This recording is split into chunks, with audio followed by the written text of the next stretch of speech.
Please देखे जरा इधर। लास्ट क्लास की जो चर्चा थी वो थी कैपिटल अकाउंट। कैपिटल अकाउंट वो अकाउंट होता है जिसमें उन सभी ट्रांजैक्शंस को रिकॉर्ड किया जाता है जो या तो एसेट्स पर या लाइबिलिटी पर क्या करते हैं, इंपैक्ट डालती है। करेक्ट है। एसेट्स और लाइबिलिटी किसकी? रेजिडेंट। रेजिडेंट के अंदर कितने वर्ड आते हैं? तीन। इंडिविजुअल, इंस्टीट्यूशन और गवर्नमेंट। ठीक है। Capital account is that account which record all such transactions which create impact on either assets or liabilities of a resident of a country ठीक है। Please component of capital account. Borrowing. Borrowing के कितने component थे? ECB और ईएबी, जिनको आज हम लोग कवर करेंगे। साथ ही साथ इन्वेस्टमेंट। इन्वेस्टमेंट के दो कंपोनेंट है सर, पोर्टफोलियो और एफडीआई। पोर्टफोलियो और एफडीआई। अब रिसेंटली एक और कंपोनेंट है जो जुड़ चुका है कैपिटल अकाउंट के अंदर, वो है foreign exchange reserve.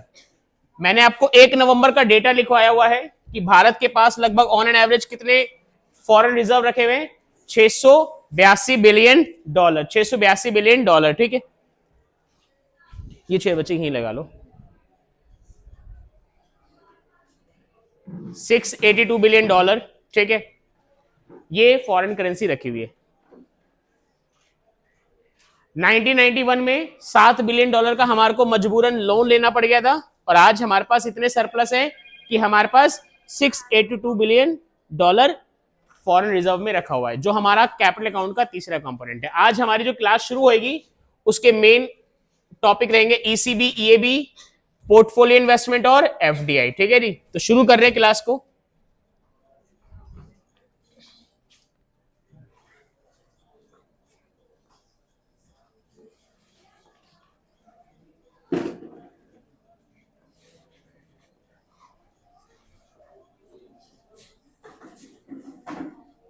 borrowings create impact on बातें नहीं भाई। Liabilities. borrowings create impact on liabilities। ठीक है, हमारे पास पहला इसका कंपोनेंट है ECB. ECB stand for external commercial borrowing. External commercial borrowing.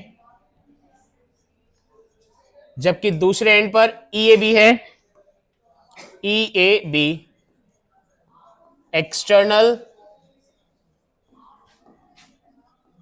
Assistance borrowing.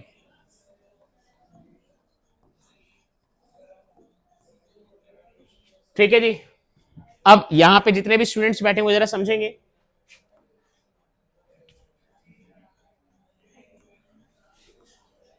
जो क्या वर्ड लिखा हुआ बीच में? कमर्शियल का मतलब क्या हो गया? Business purpose. क्या हो गया? Business purpose. और दूसरे एंड पे क्या लिखा हुआ? असिस्टेंस। क्या लिखा हुआ है? असिस्टेंस का मतलब हो गया सहायता, यानी कि हेल्पिंग पर्पस। ठीक है ना। तो अब इसको एक फनी एग्जांपल में कन्वर्ट करते हैं, उसके लिए उससे याद रखेंगे आप लोग। मान के चलिए मैंने विदेश में किसी से, जैसे फॉर एग्जांपल बिल गेट्स से, मैंने उसको फोन करा, मैंने कहा बिली भाई जरा यार कुछ पैसा चाहिए। कह रहा कितना पैसा चाहिए? मैंने कहा कुछ ज्यादा नहीं, 40 मिलियन डॉलर। कहता कितना? 40 मिलियन डॉलर। कह रहा जीरो हीरो बताइए जरा। मैंने कहा 40 लाख दे दे। तो उसने कहा चल ठीक है 40 लाख रुपए ले जा। कह रहा करेगा क्या? मैंने कहा यहाँ पे एक फैक्ट्री डालनी है मेरे को टेक्सटाइल की।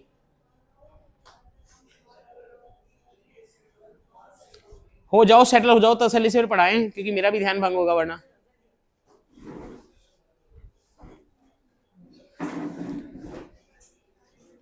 डन। तो उसने बोला 40 लाख तू करेगा क्या भाई? तो मैंने कहा यार 40 लाख से ना मुझे ना एक फैक्ट्री डालनी है टेक्सटाइल की, मतलब कपड़ों की। ठीक है ना, चावला टेक्सटाइल के नाम से। कह रहा अच्छा, नाम तो अच्छा लग रहा है। ठीक है। तो कह रहा है अगर देख भाई तू बिजनेस करेगा तो मैं ऑफ कोर्स सी बात है रेट ऑफ इंटरेस्ट तो हर केस में लेता ही हूं। रेट ऑफ इंटरेस्ट इस लोन पे रहेगा कितना, 4%। कितना रहेगा, 4%। उसने रैंडमली एक लाइन बोली, रेट ऑफ इंटरेस्ट कितना रहेगा, 4%। क्योंकि उसने, मैंने यहां पे लोन किस पर्पस के लिए लिया है, बिजनेस पर्पस के लिए। किस पर्पस के लिए लोन लिया है भाई, बिजनेस पर्पस के लिए। तो ध्यान रखना जब भी बिजनेस पर्पस की बात आती है, बिजनेस पर्पस की बात आती है तो रेट ऑफ इंटरेस्ट क्या रहेगा, कंपैरेटिवली ज्यादा रहेगा। किसके मुकाबले, सहायता के मुकाबले। किसके मुकाबले, सहायता के मुकाबले, जब आप सहायता मांगेंगे। दूसरा केस बनाते हैं। मैंने बिली भाई को बोला, मैंने कहा बिली भाई मेरी जो बीवी है उसकी दोनों किडनियां खराब हो गई हैं तो मुझे कुछ लोन चाहिए। उसने बोला दोनों किडनियां खराब, मैंने कहा हाँ। कह रहा बट तेरी तो शादी तो हुई नहीं। मैंने कहा तू लोन देना, तुझे शादी से क्या मतलब है। उसने मुझे पैसा दिया, लेकिन यहां पे जो पैसा है उसने किसी सहायता के पर्पज से दिया है। किस पर्पज से दिया है, अब यहां पे सहायता डोनेशन वे में भी हो सकती है, ठीक है। कोई कंट्री अफेक्ट हुई है उसको भी सहायता की जा सकती है, जैसे यूक्रेन। यूक्रेन के साथ इस वक्त पिछले 3-4 सालों में रशिया ने बहुत तबाही मचाई है वहां पे। अब यूक्रेन को अगर अपने आप को दोबारा रीबिल्ड करना है तो अलग अलग देशों से क्या लेना पड़ेगा, पैसा लेना पड़ेगा, तब जाके वो अपने आप को रीबिल्ड कर पाएगा। क्या मेरी बात समझ में आ रही है। यहां पे अगर मान लो वहां फॉर एग्जांपल अफ्रीका जैसे देशों में, अफ्रीका के जो अलग अलग देश हैं वहां पे कोई बीमारी फैल गई तो उस बीमारी से लड़ने के लिए किसी दूसरी कंट्री ने वहां के लोगों को सहायता करी। दूसरे देशों को छोड़ो, इंडिया को ले लो सर। इंडिया में एक टाइम पे पोलियो बहुत बड़ी बीमारी थी सर, 2 बूंद जिंदगी की, याद है ये लाइन हुआ करती थी। तो उस वक्त डब्ल्यूएचओ ने, डब्ल्यूएचओ की full form world health organisation, WHO ने भारत को आईएमएफ से कहकर कुछ पैसा दिलवाया, प्लस अलग अलग कंट्रीज को भी बोला कि सपोर्ट करें। और इंडिया में ये जो बीमारी है बहुत, क्योंकि इंडिया की पॉपुलेशन बहुत ज्यादा है, पूरे वर्ल्ड को एक चीज का खतरा मंडराता रहता है, जैसे चाइना और भारत जैसे जो देश है जिसमें पॉपुलेशन बहुत ज्यादा है, वहां पे अगर कोई ऐसी बीमारी फैल गई जो कि ट्रांसफर हो सकती है बीमारी हो, तो पूरा वर्ल्ड चाहेगा कि वो बीमारी रुके। क्योंकि ये दोनों देश ऐसे जिनकी पृथ्वी पर सबसे ज्यादा जनसंख्या है। चाइना ने देखा ना कोविड का क्या खेल खेला, आप समझ रहे हो मैं क्या कहना चाह रहा हूं। तो भैया वो डब्ल्यूएचओ ने फाइनेंस में हेल्प करी, तो यहां पे जो वो हेल्प हुई ना सर, वो एक तरीके से कैसा नेचर हो गया, असिस्टेंट नेचर हो गया। तो यहां पर जो रेट ऑफ इंटरेस्ट रहेगा, रेट ऑफ इंटरेस्ट रहेगा, क्योंकि हेल्पिंग नेचर है तो रेट ऑफ इंटरेस्ट कंपैरेटिवली लो रहेगा, जैसे मान लीजिए 2%। अब आप लोगों के कोर्स में ईसीबी का मीनिंग और एक ही पॉइंट है कि रेट ऑफ इंटरेस्ट, मीनिंग और एक ही पॉइंट है रेट ऑफ इंटरेस्ट। तो यहां पे ध्यान रखना जो बिजनेस पर्पस के लिए उस पर रेट ऑफ इंटरेस्ट क्या रहेगा, हाई। जो असिस्टेंस पर्पस के लिए वहां पे रेट ऑफ इंटरेस्ट क्या रहेगा, लो। ठीक है जी, फटाफट से इनको नोट करो, इसको हटाते हैं। इन्वेस्टमेंट के जो 2 कंपोनेंट है एफडीआई और पोर्टफोलियो, उस पे आते हैं, जरा फटाफट से इसको नोट करो। हेलो,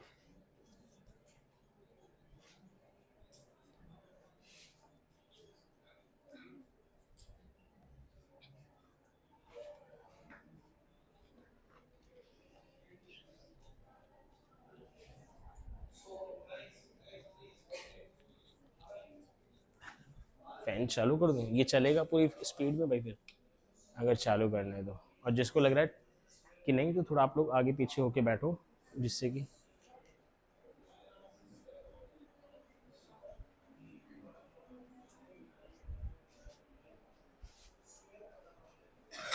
डन करो, जल्दी नोट करो, बहुत छोटा सा कंसेप्ट है।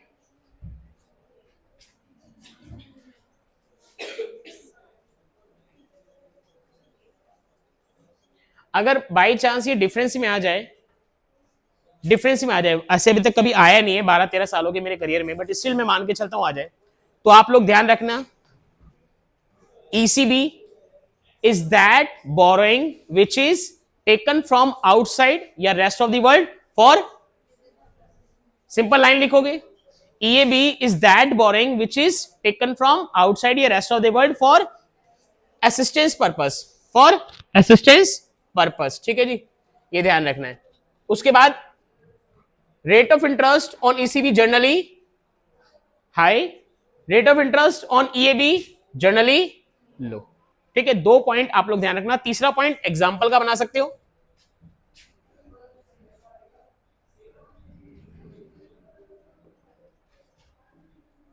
Ram took loan from John for starting a business. Simple example, Ram ने जॉन से लोन लिया क्या स्टार्ट करने के लिए? बिजनेस। ठीक है, यहां पर एग्जांपल बन जाएगा।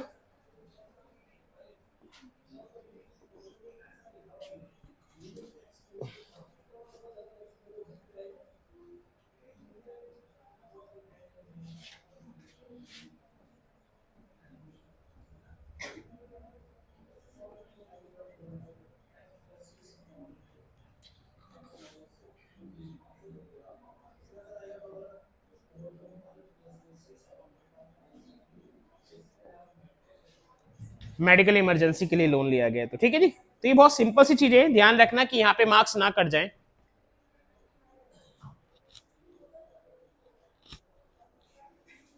अटक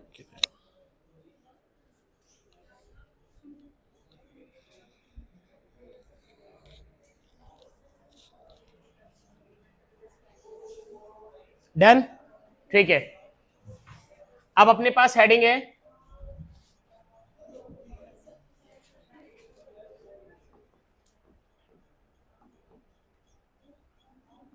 इन्वेस्टमेंट।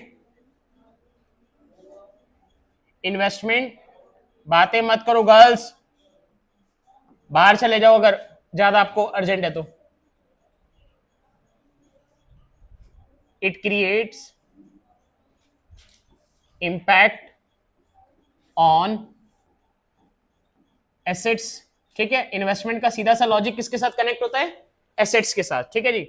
अच्छा, अब इसका जो पहला कंपोनेंट था वो था पोर्टफोलियो इन्वेस्टमेंट। क्या था भाई? Portfolio investment. Portfolio investment.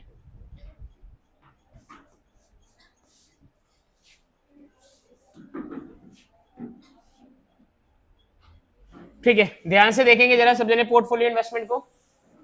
थोड़ा इधर हो, आपको ना दिखेगा, वरना ना दिखेगा नहीं। हाँ, पोर्टफोलियो इन्वेस्टमेंट का मतलब, मान के चलिए कोई पर्सन है राम, बातें नहीं, कोई पर्सन है मिस्टर राम। ठीक है, इसने क्या करा, बाहर किसी देश में, जैसे मान लीजिए यूएसए, ठीक है, अमेरिका, वहां की एक कंपनी है गूगल।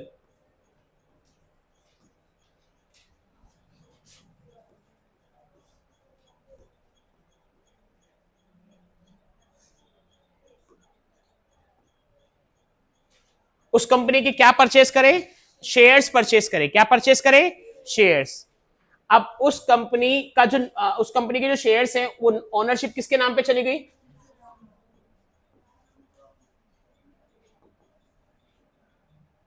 ऑनरशिप किसको चली गई? मिस्टर राम को। लेकिन मेरी एक बात का जवाब देंगे सब जने ध्यान से सोच समझ के। वो जो शेयर्स है जो किसने खरीदे, कौन सी कंपनी से?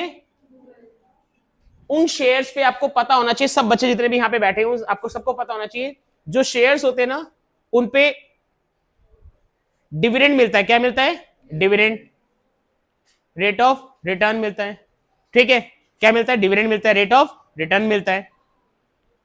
अच्छा, डिविडेंड कब मिलेगा, कितना मिलेगा, कैसे मिलेगा, किस फॉर्म में मिलेगा, ये कौन डिसाइड करेगा? कंपनी डिसाइड करेगी या राम डिसाइड करेगा? कंपनी डिसाइड करेगी। कौन डिसाइड करेगी? जबकि नाम पे किसके शेयर, वो राम के नाम पे शेयर है, बट फिर भी उसके पास उसका कंप्लीट कंट्रोल नहीं है। कैसा कंट्रोल नहीं है? कंप्लीट कंट्रोल नहीं है। तो जब कभी आपको कंप्लीट कंट्रोल नहीं मिलेगा किसी भी इन्वेस्टमेंट पे, वो इन्वेस्टमेंट ही क्या कहलाएगी? साथ साथ नोट करते चलो और अटेंडेंस भी कवर करते चलो।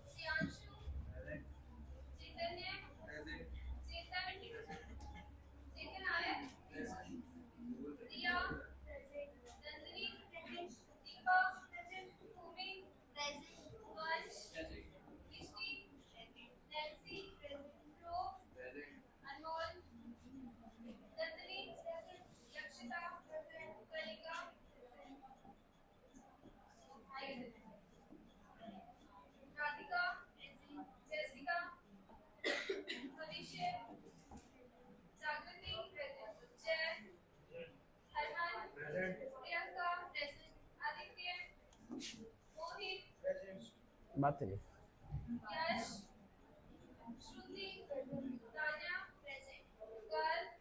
एब्सेंट।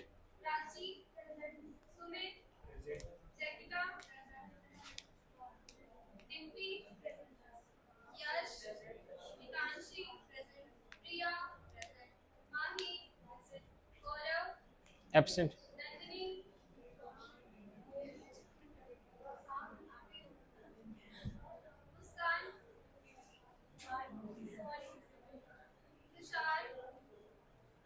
एब्सेंट।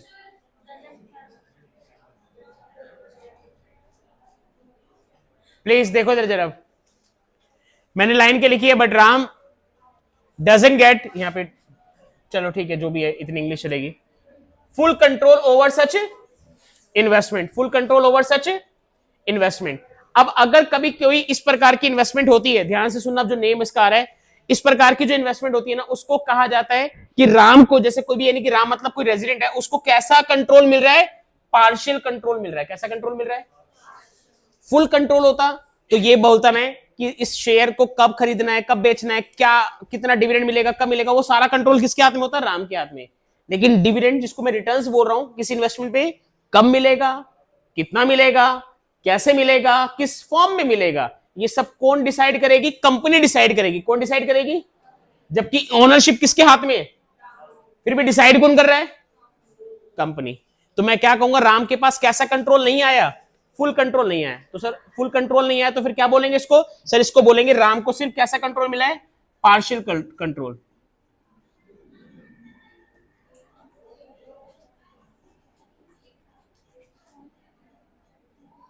प्लीज ये वर्ड ध्यान रखेंगे, पेपर में ये वर्ड कई बार पूछा गया है, तो उसी के हिसाब से हम लोग आंसर देंगे। Partial control. आखिरी, इस ड्राफ्ट का आखिरी पॉइंट ध्यान से सुनिएगा। यूएसए क्या हो गया? कंट्री मतलब इंडिया की या फॉरेन? पहला वर्ड हो गया फॉरेन। गूगल इंडिविजुअल है या इंस्टीट्यूशन है? इंस्टीट्यूशन। और उस इंस्टीट्यूशन में हमने क्या करी है? इन्वेस्टमेंट। तो इसलिए इसका दूसरा नाम होता है foreign institutional investment, short form FII, foreign institutional investment. क्या नाम होता है? Foreign institutional investment. ये पूरा ड्राफ्ट नोट करो। अब आपको एक कंप्लीट डेफिनेशन लिखवाता हूं इसकी।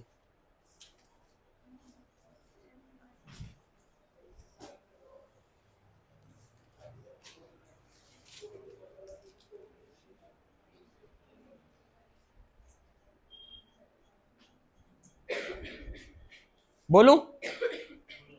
लिखो। Portfolio investment means, portfolio investment means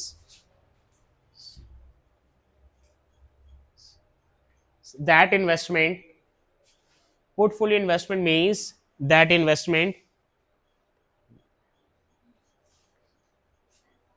which is made by, which is made by resident, which is made by resident of a country in rest of the world, rest of the world, but rest of the world, but resident does not get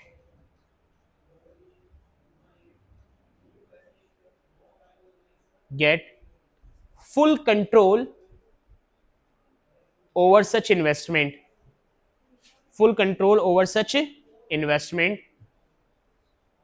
full control over such investment, full stop.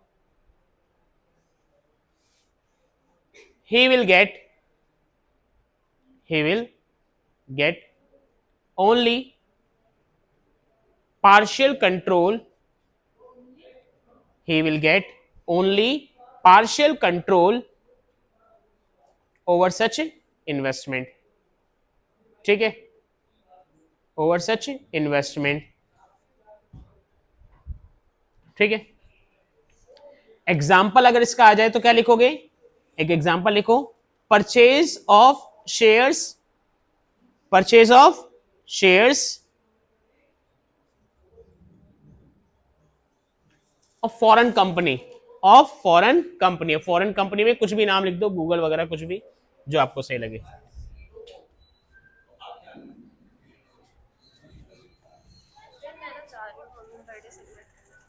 अच्छा अभी निकल रहे हो। और भाई बदमाश, तू भाई बिल्कुल बदमाश लगने लग रहा है। अबे तेरे में दाढ़ी इतनी सूट नहीं करती यार। क्यों यार, काफी हैवी रखी है तूने। हैवी है ही मेरी ये, पहली बार लुक चेंज करने की कोशिश कर रहा हूं, मेरा वही है, फेड लुक है शुरू से। हाँ लेकिन काफी हैवी लग रहा है दूर से ना, मैंने तेरे को फर्स्ट लुक में पहचान नहीं पाया, मैंने कहा कौन आया है, फिर मैंने ना रिकॉग्नाइज किया, मैंने कहा ये तो आयजा बाबूजी आए। और सब बढ़िया? सब बढ़िया। अरे यार ये वहां का ऑन है क्या?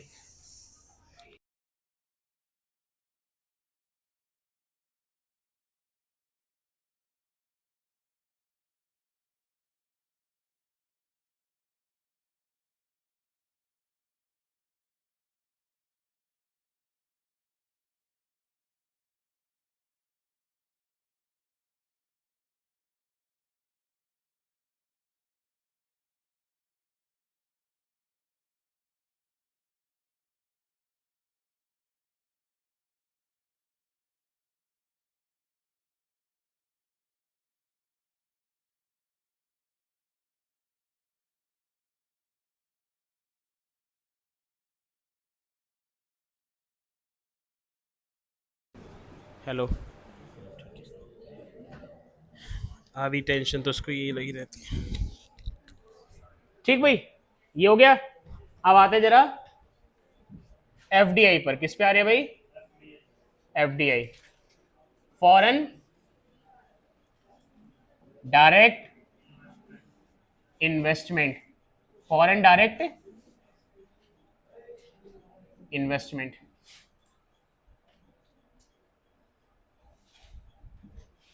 ठीक है। इसके लिए एग्जांपल बनाते हैं।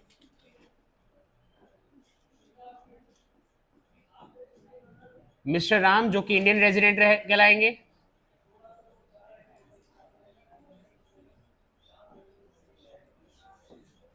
इन्होंने क्या करा, अमेरिका में व्हाइट हाउस है, पता ही है सबको, उसके साथ में जमीन का टुकड़ा है, ठीक है, व्हाइट हाउस के जो साथ में एक जमीन का टुकड़ा खाली पड़ा है, उस जमीन के टुकड़े को इन्होंने परचेज करा। या मान लो व्हाइट हाउस के साथ में एक बिल्डिंग खाली पड़ी है, ठीक है,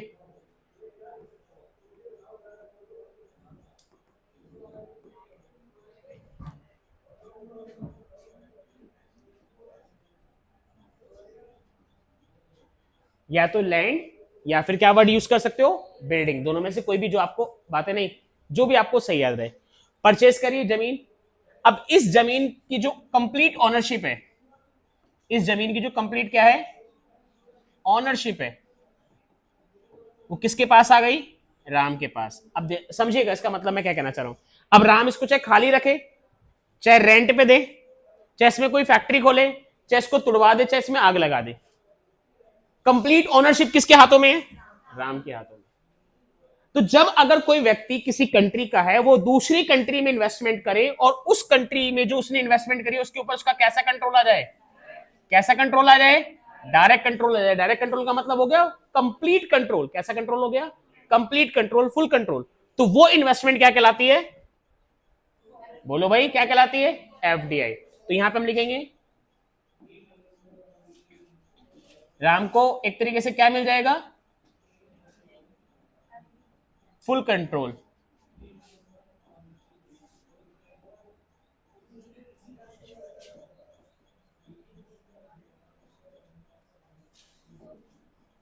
ओवर सच इन्वेस्टमेंट, ठीक है। एग्जाम्पल आपके सामने है, ठीक है, ड्राफ्ट बनाओ फटाफट से, फिर मीनिंग लिखेंगे। बुक कैरी कर रहे हैं कोई जना, लाए बुक देना।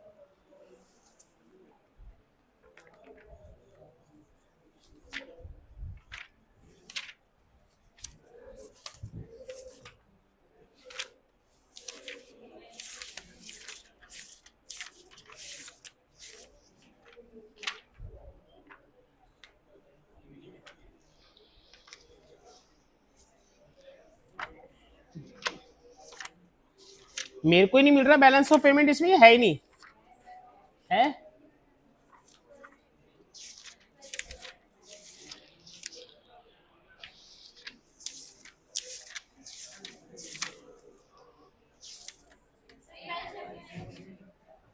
जिसके पास रही है ना बुक, उसने पहले के आगे के पन्नों को गायब करा, क्योंकि हाथ में पकड़ते ही ना ऐसा फील हुआ पतली है बुक।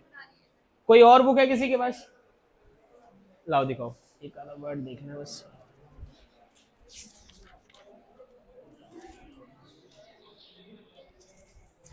कर लिया नोट? लिखो भाई। FDI refers to, FDI refers to purchase of an asset. FDI refers to purchase of an asset in abroad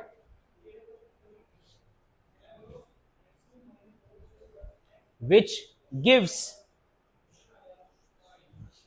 direct control. Direct control का मतलब क्या है? फुल कंट्रोल, ठीक है। To the purchaser, to the purchaser, यहां पे purchaser कौन है इस एग्जांपल में? राम।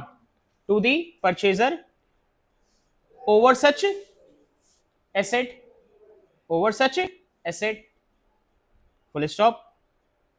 एग्जांपल क्या रहेगा? Purchase of land and building, purchase of land and building, ठीक है जी, डन, ठीक।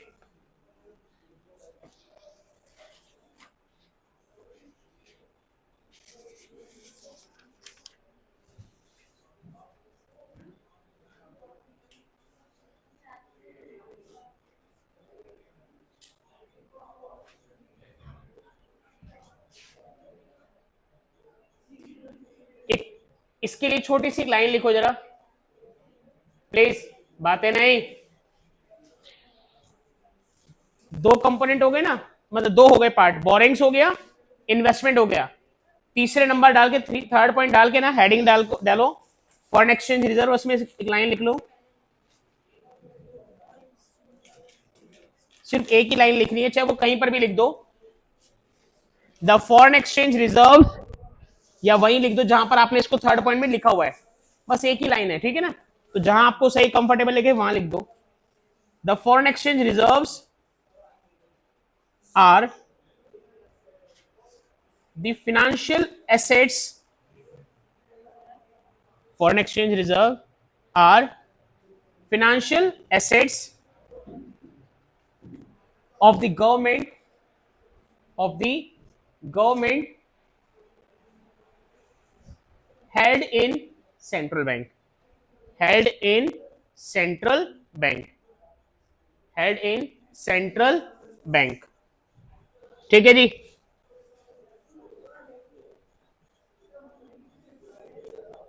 चलिए ये खत्म, चलो नेक्स्ट पेज करते हैं।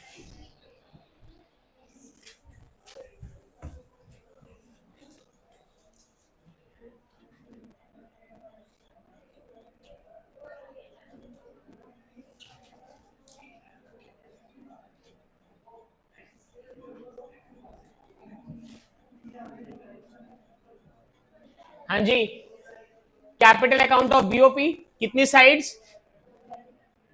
दो साइड्स, डेबिट साइड और क्रेडिट। एक आधी ट्रांजैक्शन बताओ जो डेबिट में है, और एक आधी ट्रांजैक्शन जो क्रेडिट साइड में है, ठीक है। एक ट्रांजैक्शन मैं बोल रहा हूं, एक आप में से मैं किससे पूछूंगा, ठीक है। डेबिट के लिए एक ट्रांजैक्शन बनाते हैं। पहले याद कर लो डेबिट का मीनिंग क्या था, जब पैसा क्या हो, आउटफ्लो, और अगर पैसे का क्या हो रहा है, इनफ्लो हो रहा है, किसी भी सिचुएशन में पैसा आया है बस कंट्री के अंदर, तो वो क्रेडिट साइड पर आता है। ठीक है, तो पहला एग्जांपल हम बना रहे हैं डेबिट साइड के लिए, purchase of land and building in America. ठीक है, इंडियन रेजिडेंट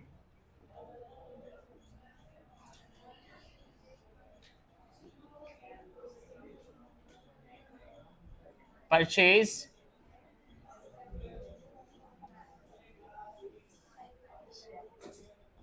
हाँ जी, अब आपसे वो पूछेगा कि इसको कैपिटल अकाउंट में लिखा क्यों है, कैपिटल अकाउंट में लिखा क्यों है नंदिनी, सिर्फ एसेट्स है, सिर्फ क्या बोल रहे हैं हम लोग, हमारे को एसेट्स इंपैक्ट हो रहे हैं। क्या इंपैक्ट हो रहे हैं, क्योंकि जमीन का जो टुकड़ा है जो अमेरिका में है वो एसेट्स का हिस्सा बनेगा रेजिडेंट का। ठीक है, अच्छा यहां पे जैसे यहां पे परचेज करा, इसको अपोजिट कर सकते हो आप लोग। ठीक है,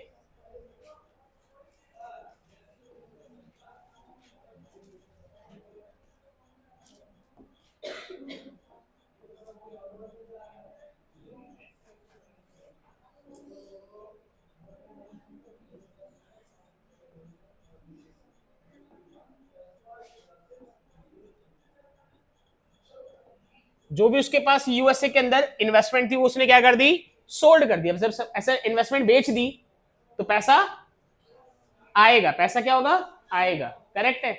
और जब पैसा आएगा तो किस तरफ जाएगा, क्रेडिट साइड जाएगा। ठीक है, अब एक एग्जांपल आप लोगों में से पूछा जाएगा इसका और एक एग्जांपल यहाँ पे। ठीक है, डन। दक्ष, आपके अकॉर्डिंग डेबिट साइड में कैपिटल अकाउंट के लिए एक कोई transaction, import of goods current account का हिस्सा है, किसका हिस्सा है, करंट अकाउंट का हिस्सा है, वो करंट अकाउंट के अंदर आएगा। ये कैपिटल अकाउंट के अंदर कौन सी ट्रांजैक्शन आती है दक्ष, जो किसको इंपैक्ट करेंगी, बोलो, या तो एसेट्स को या फिर, अरे या तो लाइबिलिटीज को। ठीक है जी, चेतन, शेयर्स, स्पेसएक्स कंपनी के आपने शेयर्स परचेज करे तो उसको लिखूं कहां पे, डेबिट क्रेडिट, तो बात तो वही होगी। एक तरीके से आपने लैंड परचेज करा, अब आपने शेयर्स डाला, चलो ये भी मैं आपको एक्सेप्ट कर लेता हूं। इंडियन रेजिडेंट या person purchase shares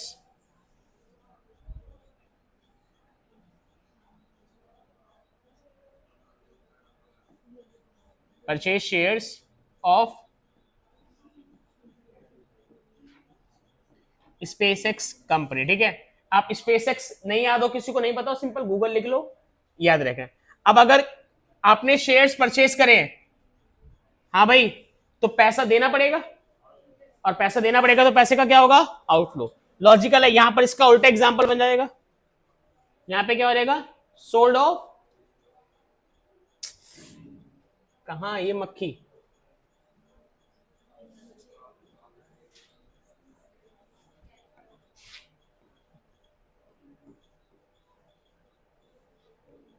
sold off shares. ठीक है जी, कोई एक और एग्जांपल बन सकते हैं, किसी के दिमाग में है कुछ,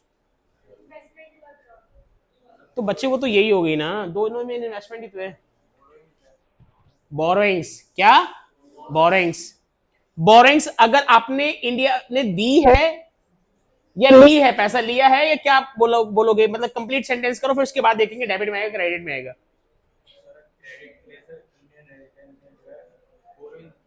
इंडियन रेजिडेंट ने बोरोइंग करी है तो पैसा आएगा, और पैसा अगर आएगा तो कहां रिकॉर्ड होगा, क्रेडिट साइड में। तो क्या लिखेंगे, बोरोइंग्स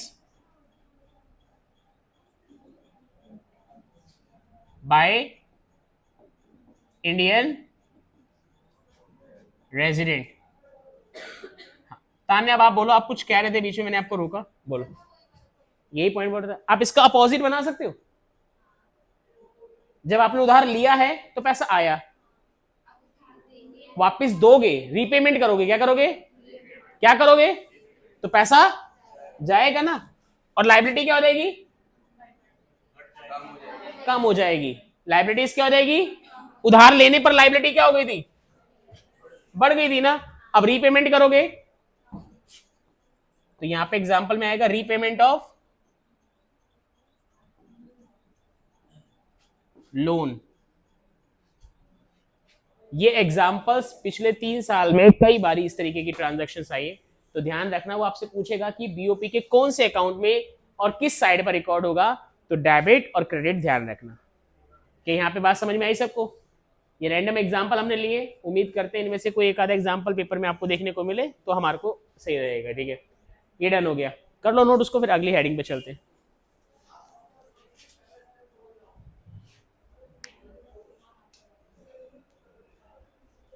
कल किसी ने, लेकिन अभी तो तुम लोगों ने बताया मैथ की क्लास रखी हुई है।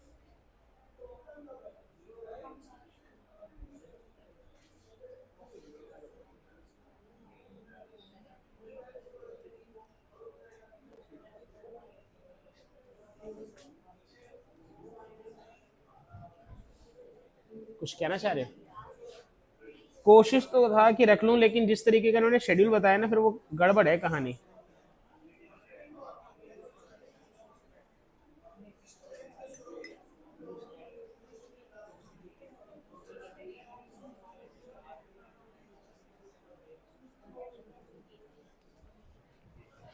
डन, ठीक है, चलिए जी, कर लिया ना नोट, करो करो।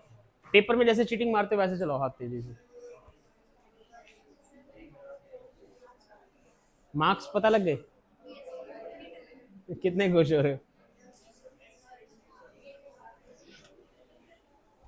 हो जाएगा तो पास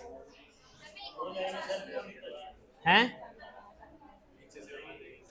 वो कहाँ है तुम्हारा तीसरा जोड़ीदार, उसको समझाओ भाई,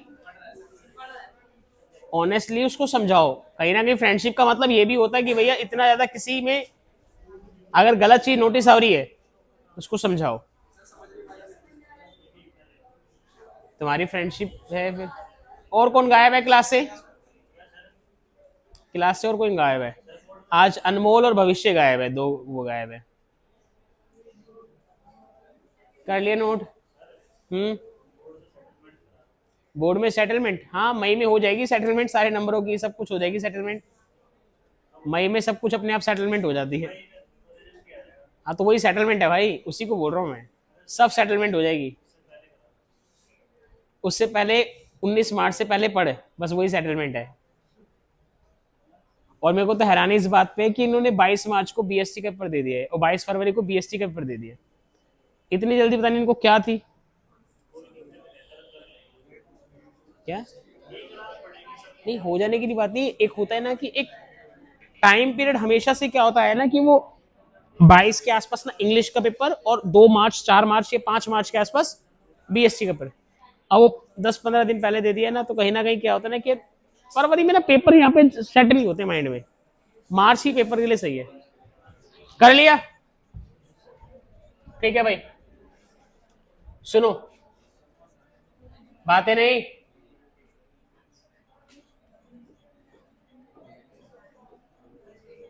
मैं पहले एक एग्जांपल समझा रहा हूं, उसके बाद इस कंसेप्ट को कनेक्ट करूंगा। अगर आप एग्जांपल समझ जाएंगे तो काफी हेल्प हो जाएगी मुझे। ध्यान से सुनना जरा। मान के चलो जैसे मैंने ये लिखा कि भाई गौरव है, एक हाइपोथेटिकल एग्जांपल है, प्रॉपर अब ये रियल नहीं है।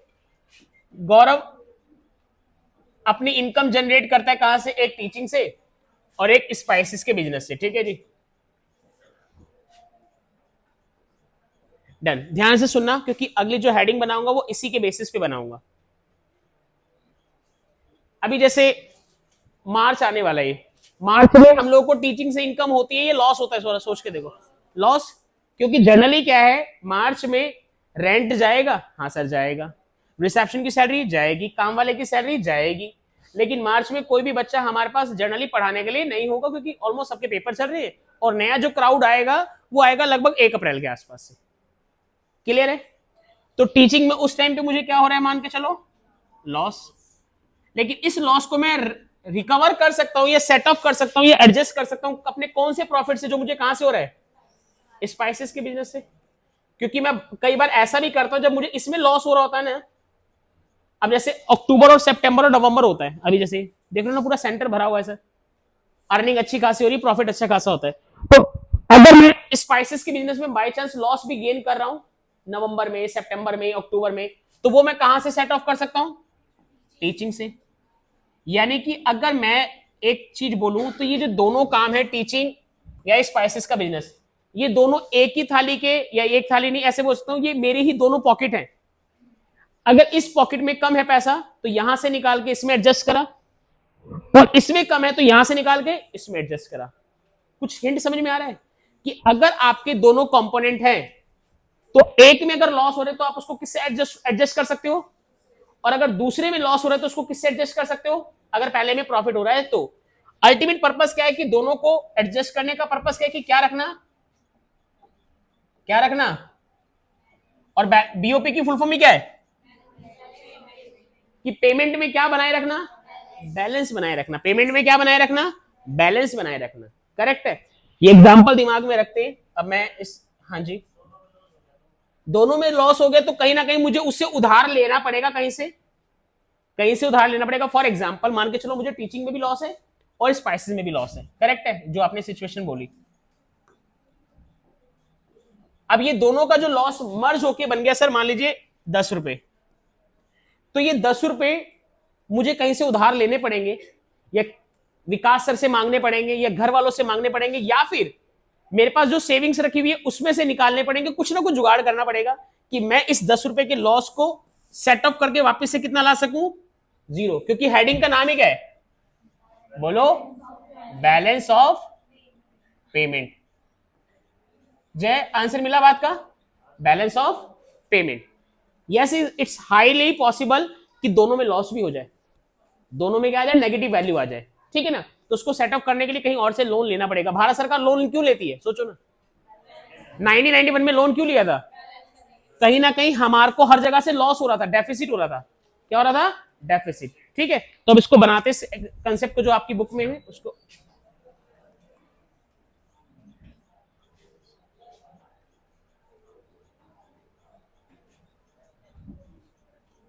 ठीक है। बैलेंस ऑफ पेमेंट, कितने अकाउंट है इसके, 2। बातें नहीं भाई,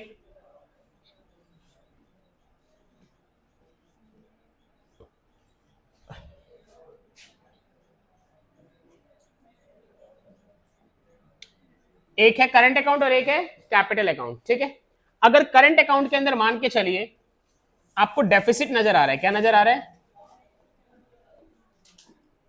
तो वो आप क्या कर सकते हो, सेट ऑफ कर सकते हो।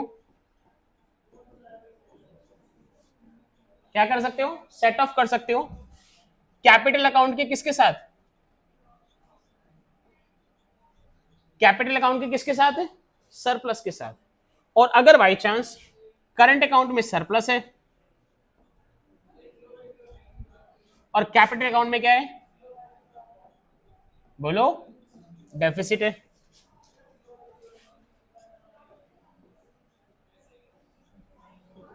तो आप करंट अकाउंट के सरप्लस को एडजस्ट करोगे किसके साथ, कैपिटल अकाउंट के डेफिसिट के साथ।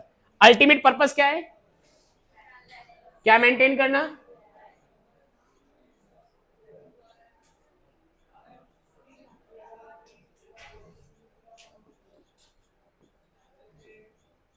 या बैलेंस की जगह पे हम यहां पे वर्ड लिखेंगे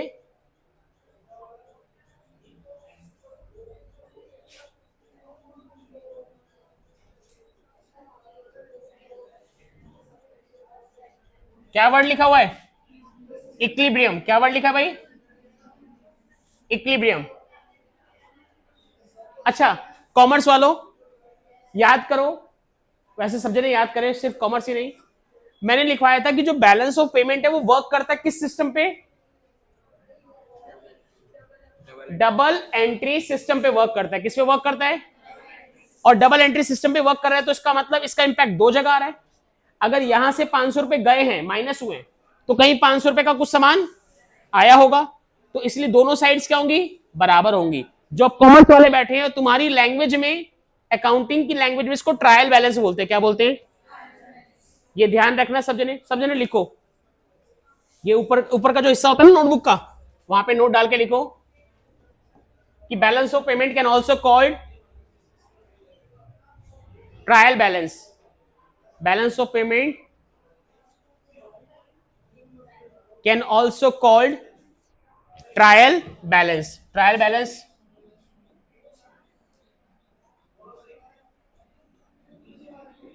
अब जो बच्चे अकाउंट्स के नहीं हैं उनको बस एक शब्द इसके आगे ऐड करना है, ट्रायल बैलेंस दोनों साइड का अमाउंट या टोटल क्या होता है हमेशा, कॉमर्स वालों, इक्वल होता है। ये लिख देना भैया जरा, ठीक है। जो नॉन कॉमर्स है, कॉमर्स वालों को तो 11th में पता ही लग गया होगा, नॉन कॉमर्स वाले लाइन जरूर लिख देंगे कि जो ट्रायल बैलेंस है उसकी खासियत क्या है कि दोनों साइड का जो बैलेंस होता है, दोनों साइड का जो अमाउंट होता है वो इक्वल होता है। ये पेपर में आया हुआ कंसेप्ट है, ठीक है। इसको इतना ही सिंपल दिमाग में रखना है, ज्यादा कॉम्प्लिकेट नहीं बनाना है। अगर एक में सरप्लस है दूसरे में डेफिसिट है, दोनों को एडजस्ट कर सकते हो। पर्पस क्या है, बीओबी में क्या मेंटेन करके रखना, इक्विलिब्रियम मेंटेन करके रखना, ये हमारा पर्पस रहेगा, ठीक है जी। आज के धारावाहिक को यहीं पे समाप्त करेंगे। इस धारावाहिक के सभी पात्र वास्तविक थे। और एक चीज सुन लो, जिन्होंने भी फीस जमा कराई है अभी ऑनलाइन, वो रिसिप्ट जरूर ले लेना ध्यान से।